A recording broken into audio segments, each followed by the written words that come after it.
Dieu nous a créés intelligents. Shalom, bien-aimés dans le Seigneur, notre méditation du jour s'intitule « Dieu nous a créés intelligents ».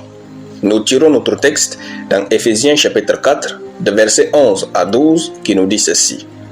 « Et il a donné les uns comme apôtres, les autres comme prophètes, les autres comme évangélistes, les autres comme pasteurs et docteurs, pour le perfectionnement des saints, en vue de l'œuvre du ministère et de l'édification du corps de Christ. » Gloire à Dieu.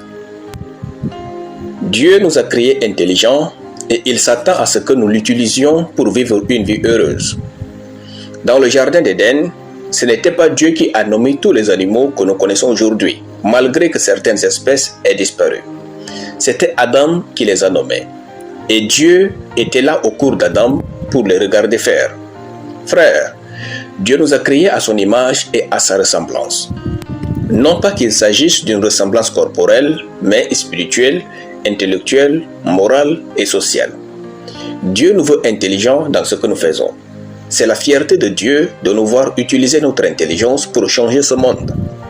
Nous réalisons que Dieu n'a jamais créé quelqu'un bête dans ce monde. Si vous n'êtes pas doué dans ce que vous faites, vous n'êtes pas simplement à votre place ou que vous ne travaillez pas comme il se doit. L'intelligence est spirituelle et non charnelle. Utilisez-la pour améliorer votre vie. Ce ne sont pas tous vos besoins que Dieu doit résoudre. Vous devez juste analyser la situation, faire preuve de réflexion et trouver des solutions. Une foi sans intelligence est du fanatisme. Une intelligence sans foi est de la folie. Utilisez votre intelligence pour prier pour vos besoins réels. Utilisez votre intelligence pour écouter les prédications et les retenir. Utilisez votre intelligence pour vous habiller et être sain. Utilisez votre intelligence pour fonder votre famille. Utilisez votre intelligence pour travailler. Utilisez votre intelligence pour faire ce qui est juste.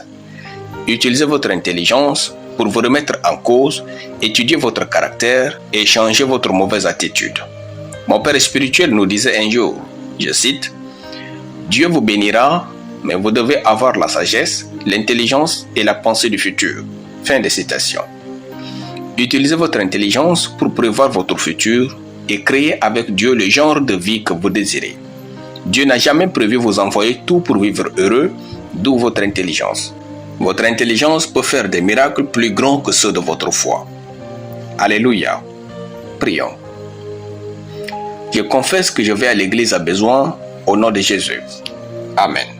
La lecture biblique en une année, Psaume chapitre 58 à Psaume chapitre 73.